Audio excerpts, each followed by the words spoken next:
Nifty 50 की post market analysis में आपका फिर से स्वागत है। इतने लंबे गैप के लिए माफ़ी चाहते हैं और हम शुरू कर रहे हैं एनालिसिस 10 नवंबर 2023 से। वापस से हम लोग सारे चार्ट्स को एनालाइज करने की कोशिश करेंगे। ये लेवल्स जो हमने मार्क किए हैं वो पास्ट चार्ट के डेटा के हिसाब से ही मार्क किए हैं। अब देखते हैं आगे मार्केट 10 नवंबर को क्या कर रहा है। सो बेसिकली मार्केट जो है ओपन होकर के एक kind of spinning top candle create करता है और उसी के अराउंड 5 मिनट चार्ट पर घूमता रहता है। ना इसका हाई ब्रेक करता है ना लो ब्रेक करता है।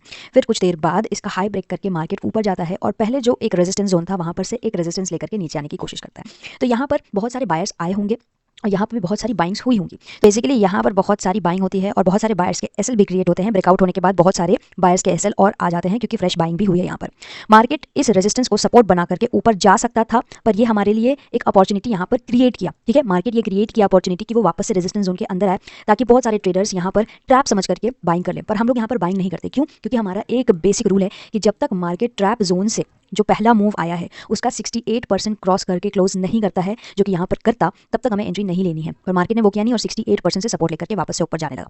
तो बेसिकली अगर 68% को क्रॉस कर लेता तो मार्केट ये जो जितने भी बायर्स के एसएल है यहाँ तक इसे लेने के लिए आता और साथ ही साथ डे लो को टच करने के लिए आता और हो सकता था कि यहाँ पर थोड़ा सा फॉल्स ब्रेकआउट देकर के वापस से ऊपर जाने की कोशिश करता, वापस से सेलर्स के एसएल हिट करने के लिए। पर ऐसा कोई सिनेरियो हमारा सेलिंग का बना ही नहीं, इसलिए हमने यहाँ पर ट्रेड नहीं लिया होता। ठीक है, उसके बाद हम देखते हैं कि 68% से सपोर्ट लेकर के वापस से जो भी थोड़े बहुत एसएल थे सेलर्स के उसको हिट करने के लिए मार्केट ऊपर जाता है और रेजिस्टेंस जोन पे 5 6 7 8 कैंडल बना करके एकदम से रेंज बना देता है।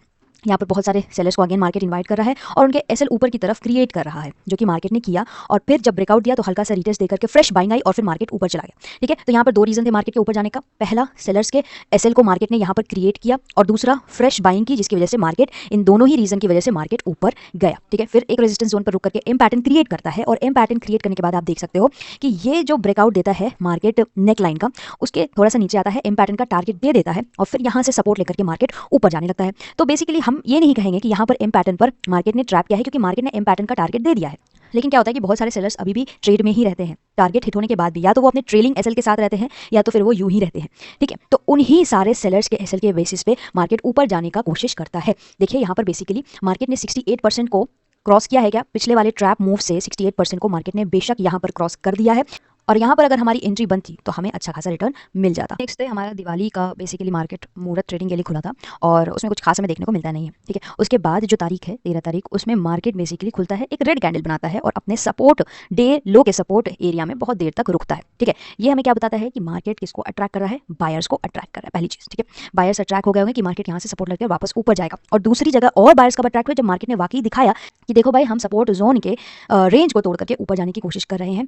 अब आप देखो यहाँ पे मार्केट किसको ट्रैप कर रहा है? बायर्स को। इवन ये जो हमारा डाउनफॉल है, जहां पर हो सकता था सेलर्स के एसएल मौजूद हो, वहां पर मार्केट ऊपर की तरफ हम नहीं एक्सपेक्ट कर रहे हैं कि मूव करेगा, क्योंकि ये जो रेंज बनता है बहुत देर का, यहाँ पर मार्केट बहुत सारे सेलर्स को हटा देता है थीटा डीके की वजह से और दूसरा बहुत सारे बायर्स को बुला लेता है, क्योंकि ये सपोर्ट जोन है।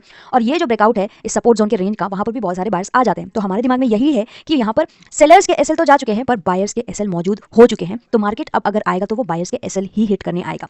तो बेसिकली हम लोग यहाँ पर सेलिंग के ही अपॉर्चुनिटी में थे, क्योंकि हमें पता है कि बायर्स के एसएल अवेलेबल है। यहाँ पर कोई भी बाइंग करने का पॉइंट था ही नहीं, क्योंकि यहाँ पर सेलर्स के एसएल भाग चुके हैं और दूसरा कि बाइंग बहुत सारी हो चुकी है, तो बायर्स के एसएल मौजूद है, इसलिए हमें बायर्स के एसएल को हिट करने के लिए सेलिंग पे फोकस करना होगा।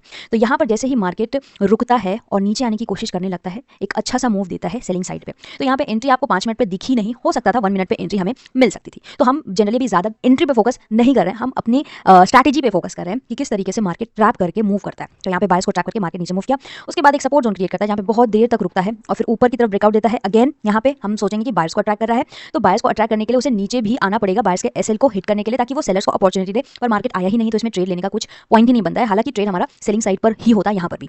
अब आप देखो यहाँ पर भी मार्केट एक रेजिस्टेंस जोन पे बहुत देर तक रेजिस्ट करता है पर ऊपर नहीं जाता है, कुछ भी नहीं होता है, एक रेंज में फंस के रह जाता है। तो हमारे लिए कोई अपॉर्चुनिटी ना यहाँ पर बनी ना यहाँ पर बनी, और जहाँ पर हमें अपॉर्चुनिटी नहीं दिखती है वहाँ पर हमें ट्रेड नहीं लेना है किसी भी तरीके से। जहाँ पर हमें अपॉर्चुनिटी दिखती है वहाँ पर हमें ट्रेड लेना है।